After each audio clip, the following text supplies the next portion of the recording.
and welcome back to the Land and Climate podcast. This week I spoke to Faustine Bas-Defossez about the possible rollback of European environmental protections now taking place in the European capital, Brussels. Faustine is Director of Nature, Health and Environment at the European Environmental Bureau, a Europe-wide citizen environmental organisation. It is a symptom of a broken system. Farmers are the first victim of a food system that is unsustainable and healthy and completely broken. I began by asking her if she could explain what had actually been happening to green agriculture and why it was so significant. Back in December 2019, after the green wave in the parliament, which itself was triggered by the climate strikes from the youth in the streets, we saw the birth of the Green Deal, which ultimately is about reaching climate neutrality by 2050 to stay within the 1.5 degrees global warming. But it is quite interesting because it's a systemic project, which is not just looking at climate per se, but which is to tackle the triple crisis that we're faced with, which is pollution, nature, and climate. And of course, agriculture is playing a big role in this. Intensive agriculture is a driver of pollution. I mean, some practices are a driver of pollution, of nature loss, but also strengthening climate change or intensifying climate change. So this project was put on the table back in December 2019. And I must say that despite the COVID crisis, which was used by some as a justification to throw it in the bin already back then, it went through. And it was even strengthened through the COVID crisis. And Ursula von der Leyen at the time, saying that actually the Green Deal in itself was also a response to the pandemic and also helping to be resilient to potential future pandemic. So that's how we saw the birth of recovery national plans, which were strengthening the Green Deal in a way. But what we saw from 2022 onwards was a start of the dismantling of the Green Deal. This was triggered by the war in Ukraine, by the fact that some had been using it, has been instrumentalizing the war to push, against key milestones of the project. One of them being the nature restoration law. And why I'm speaking about the nature restoration law, because it is quite essential and fundamental for farming as well. Because if farmers want to be able to be resilient to climate change, which we see is worsening and is the threat number one to food security today, they need to do it with nature, and we need to restore nature. It is a matter of survival for all of us, but it is very important for farming and for food security. Yet what we've seen back in 2022 was, like some, including politicians, in the main party, in the EPP, the party of the president of the commission, basically surfing on disinformation and saying things like the nature restoration law will lead to starvation in Europe, we won't be competitive anymore, our farm sector will suffer from lack of competitiveness, etc., etc., etc. And that was the beginning of race to the bottom. After the attack against the nature restoration law, we saw that pesticides regulation, which was aiming at cutting by half the use of pesticides by 2030, which is extremely important because we see that pesticides are driving insects decline and therefore birds declines. And these are very essential also for pollination, for farming, etc. There was a strong attack against that as well. And eventually it fell and we have no pesticides regulation under this mandate. But there were other pieces of the Green Deal that were under attack as well. And all of them touching upon, farming from far or close. And even more recently, there was an acceleration. Really, you could see as we were getting closer to the European elections scheduled for between the 6th and the 9th of June within the EU, we even started to go backwards on existing pieces of legislation. So this has happened with the Common Agricultural Policy, so the CAP, as we say, which basically is a sum of subsidies going to the farming sector. It's around a third of the EU budget, so it's not nothing. It's more than 55 billions of euros that we're spending annually from taxpayers' money on that policy. And it's a policy that until now has failed to help farmers to transit towards sustainable farming. It's a policy that until now has actually boosted intensification of farming, productivism, and against, the resilience of our farming sector. And what we have seen recently is a reform of the Common Agricultural Policy in just a month and a half. So it had happened at the beginning of the Green Deal, actually, that the CAP was in the process of being reformed back then in 2019. Back then already, there was strong opposition to link the Common Agricultural Policy with the objective of the Green Deals. Actually, there was a political choice not to have a binding link between the objectives of the Common Agricultural Policy and the Green Deal. This was pushed by the agriculture ministers around Europe, but yet there was a reform. It took 3 years for that reform to go through. Thousands of amendments in the European Parliament, and also lots of changes from the Council, which is made of agriculture ministers. And what we've seen in the last couple of weeks was that there was a reform that went through in just a month and a half. No amendment, nothing. There was no public consultation. There was no such thing. There was no impact assessment.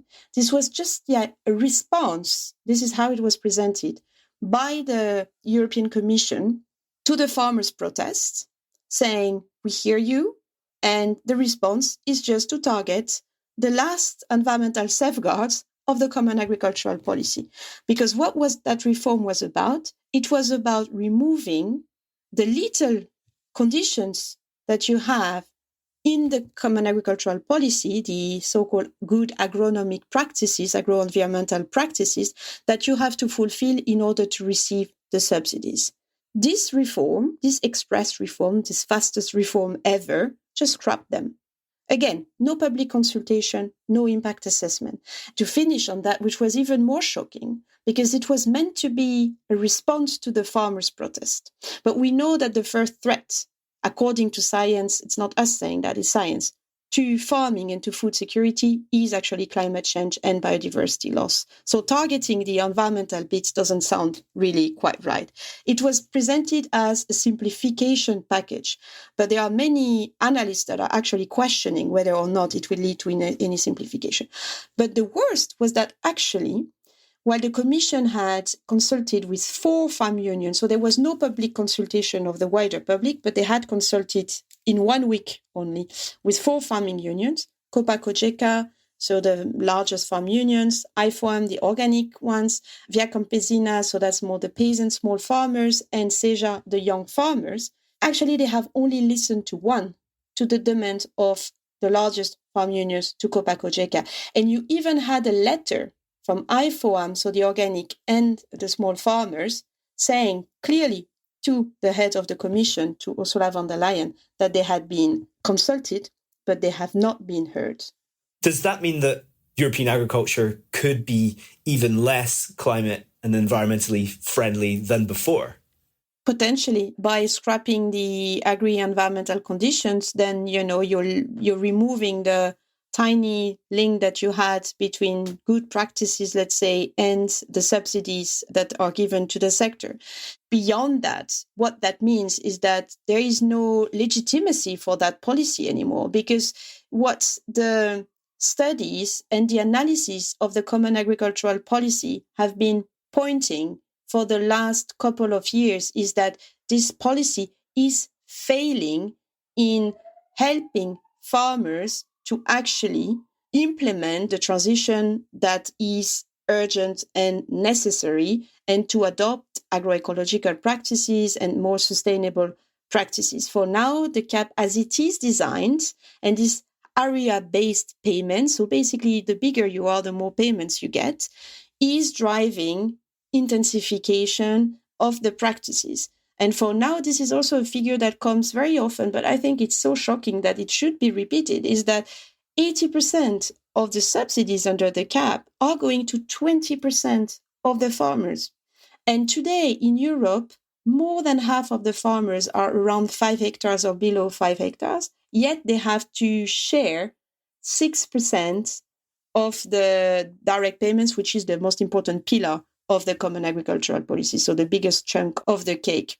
There is a need to completely rethink that policy, because now it is not helping. So this fastest ever reform is just going to make a situation that is already bad even worse. And the thing is that we have very little time. In March, you had this publication of the European Environmental Agency, this report on climate risk, this first ever climate risk assessment. And the conclusion is clear. Europe is the fastest warming continent in the world. And we are not ready. And one of the bigger threats is to food security. And what is very cynical is that the ones who have actually dismantled the Green Deal have done that under the name of food security, actually. Maybe it would be time to go into some of who these figures are. I mentioned the largest farm union that has been the only one being listened to, Copa-Cogeca. They have been the ones actually opposing to the nature restoration law. That was quite clear, from their press releases. And you could see also the same messages from some of the politicians in the largest party, the EPP, and Copa-Cogeca. It was literally the same wording and, about, yes, the nature restoration law will lead to starvation, to drop in competitiveness, etc. This whole scaremongering, basically. So you have these actors, you have these large farm unions and some actors within the agro-business who have a strong interest in maintaining the statu quo and whatever it costs, because the cost of inaction is huge and much, much, much bigger than the cost of action for society. But given that we're getting closer and closer to the elections, of course, there is also an interest in the parties which are not in favor of more Europe and who really see the Green Deal as, like these European projects, and which is also, let's face it, climate neutrality is also moving away from fossil fuels, etc. And these players have an interest in keeping, this fossil fuels-based economy, etc., who are actually, targeting it in order to destabilize the EU and also ahead of the elections. And the message that they are spreading around is that the Green Deal is the beast that we need to target and which represents, this technocrat, this ecolo and these green extremists and etc. They're even saying that decision makers in the EU is planning to exterminate farmers. That's the words that they are using. Extermination of farmers by restoring nature, which is essential for the survival of farmers, by the way. This is disinformation, but we know on social media that it works very well. We did a previous podcast actually on pesticides, and I remember one of the points made was about there are also maybe some structural interests, at least that was suggested, within DG Agriculture, or the Agricultural DG, which might play against other interests in other commission directorates, against the health directorate for impacts on health, or the climate directorate. Do you agree with that? Are there tensions within the European Commission where it seems that the agricultural lobby within that is winning out?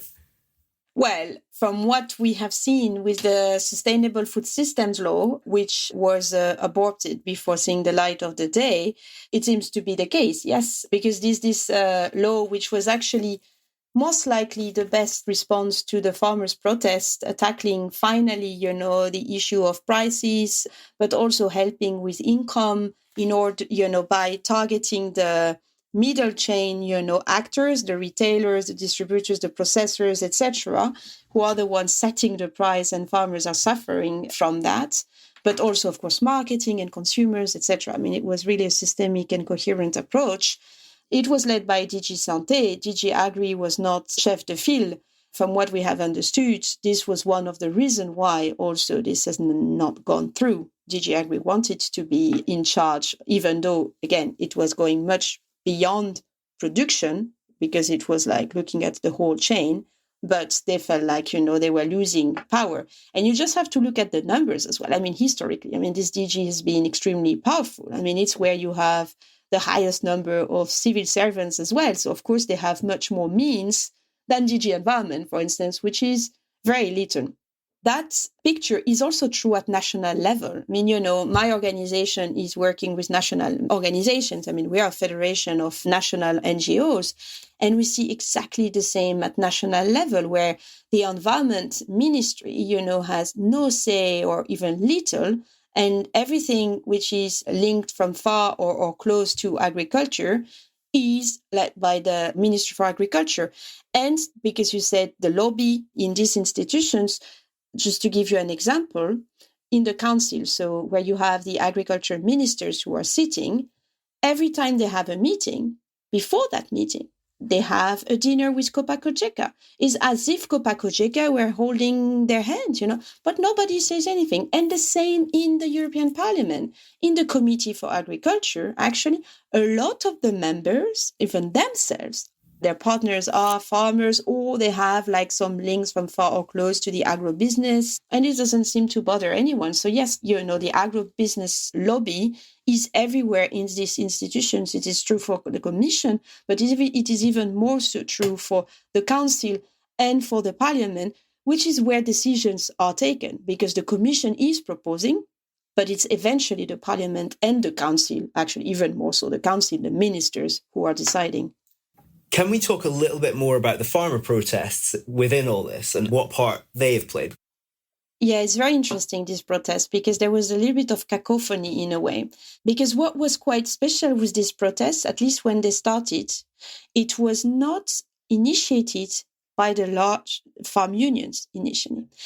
It is a symptom of a broken system.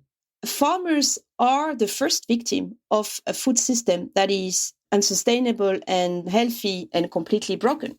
They went in the street to actually ask for a decent income, because for now they struggle to live from their activities, and also to have better prices, because many farmers are struggling to actually cover the cost that they have for their production with the price. They are price taker. They are not setting the price. They are dictated the price by the other actors in the chain. But very quickly, you saw like a flip, where the large farms unions, actually they saw that bridge and they just jumped in there and they used that anger, which can be understood from the farmers. And let's say also that, of course, this issue of price and income is worsened by the fact that they're faced with climate change and floods and droughts, and it's more and more difficult. We see yields dropping. I mean, in the context of, I think it was Greece, in the report from the European Environmental Agency, it says that back in autumn 2023, in with the storm Daniel, just because of the floods from that storm, Greece has lost 15% of its annual yield. The prices, the income, and the climate change, the biodiversity loss, soil depletion, etc. The large farm unions, jumped in it, and they basically said that farmers' anger was driven by the bureaucracy coming from Brussels and by all the different legislations, etc., the Green Deal, and the Green Deal became the beast to target. Actually, the Green Deal has nothing to do with agriculture, because all the bits that relate from far or close to farming in the Green Deal had not gone through. So there is nothing in the Green Deal that matters and is, for farmers so far, even though we need it. But so these claims were completely false and wrong. But yet, they went through, they became the dominant narrative. I mean, we saw countries, and I'm very ashamed of them, like mine, like France, like being very strong and clear. And, yes, we have heard farmers. We need to remove all the administrative burdens. And what are administrative burdens according to my French agri-ministers? Environmental legislation. And then that became really the dominant narrative. And then, of course, you had far right, which, again, that was an opportunity to hit very hard the Green Deal and therefore Europe, the European projects, etc., you name it. And this is how it ended. And I must say they were very successful, because eventually we saw that express reform of the common agricultural policy. And now another proposal that came completely out of the blue, which is to revise the nitrates directive, which is a fundamental, such an important milestone in the environmental acquis of the EU, which is there to protect us from polluted water, from an overuse of fertilizers and manure. And they are scrapping, like the pollution limits, etc. This is what they are proposing. We've seen, in that big mess, like some farmers, who are still there asking for a better income, and prices, and also saying we need better support for the transition. We know that the big threat is actually climate change, and who are already doing a lot and who are not supported enough for what they are doing vis-a-vis the others who are not doing enough and who get the bulk of the subsidies. And they were not heard. But there is also responsibility from the media there, because they would always talk to the largest ones, to the ones who were screaming the loudest, and not to the other ones. And then eventually the bad thing was that we put everyone in the same basket.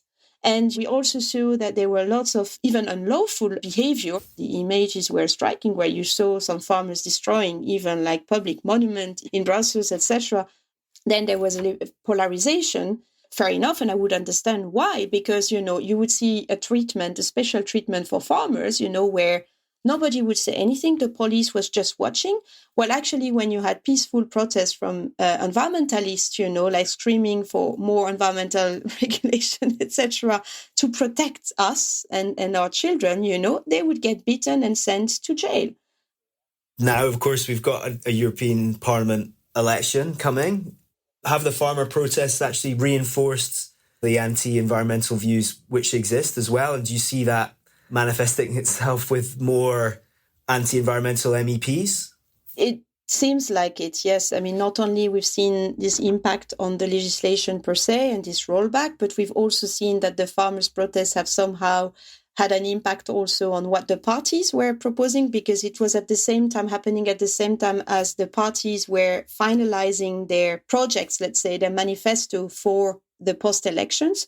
And you could see that all of them had we are the Farmers' Party, we want to defend farmers and deregulation, etc. I mean, the EPP first, clearly saying in its party manifesto that they actually want to scrap not only the nature restoration law, which anyway is not there yet, but existing biodiversity law, like the Natura 2000 and the Nature's Directive, which are such an important milestone and so important. Part of the environmental acquis, like the Nitrates Directive. So it had a huge impact, yes, clearly already. And now if we look at the projections, unfortunately, it seems that they are also having an impact, because we see that the far right groups are gaining seats in the projections. I mean, the most recent one show that it is increasing. I mean, according to the projections, the far right, so Identité and Democracy, might be the third group. I mean, now it's Renew, but, they might win over Renew, which of course would be very dangerous for the future of Europe. But for me, it's more like the instrumentalization of the farmers' protests, because I think it's very important to bear in mind again that at the beginning, there were legitimate demands coming from farmers, and, about income, about prices, and also in the context of climate change, of biodiversity loss, etc., which have been instrumentalized by the large one against environmental law for maintaining the statu quo and not having to bother with anything, and from the far right, so a way to even increase further their popularity and their potential, win for these elections. And I've been talking to farmers also individually, and I really try to remind them that it's not the case of all farmers in Europe. Not all farmers are in favor of far right, etc. I mean, not at all. I mean, I think it's important to say as well. But we've seen in the Salon de l'Agriculture in France, for instance, that when the head of the far-right party entered the room, he got big round of applause, That was extremely disturbing. And I think they need to be reminded that these parties are fighting for less Europe, and less Europe in the case of farming would be extremely, extremely, extremely detrimental. Not just talking about the environment and climate, which again are the main threats to farming, but simply the common agricultural policy. I mean, they're screaming for simplification. Do we really think that having 27 national agri-policy will help in any way? I mean, and the end of the common market, I don't think that they are in favor of that. And actually, when you talk to them individually, they have not necessarily thought about that, because behind these parties, this is what you have, is this, they are against the European project, not in favor of that. And I think that people tend to forget about that. And last but not least, they should also look at how they've been voting under this mandate and what interest they're actually representing, all these different parties. And we've actually done that work in my organization. We've done a scoreboard analyzing the votes of the different parties in all the countries on climate, nature, and pollution, including many files like the Common Agricultural Policy, but also the pesticides regulation, which was killed, but we have analyzed it, etc. What solutions do you see? What could be happening with the Common Agricultural Policy, for example? I mean, it's the reforms of the Common Agricultural Policy have been talked about for years. Where should we be going? It's quite depressing. It's quite worrying, yes, but we are in the eve of a major turning point, let's say, and the elections can be a game changer. Let's remember that back in 2019, the projections were wrong and we had that green wave. So we can have another case where the projections will be eventually wrong. And what we now see is that the ones that we hear are the ones that scream the loudest, right? And that's true for social media and everything. But I do believe that there is space for hope. We do believe that also in the organization. And that's actually why we have actually on Monday, in the occasion of our 50th anniversary, published the Pact for the Future, which is our vision from fear to hope, which is building on the Green Deal and also filling the gaps, etc., and also really emphasizing on the just transition and a socially fair transition, because this is maybe what was also missing from that Green Deal and which is partially responsible also about the anger of some.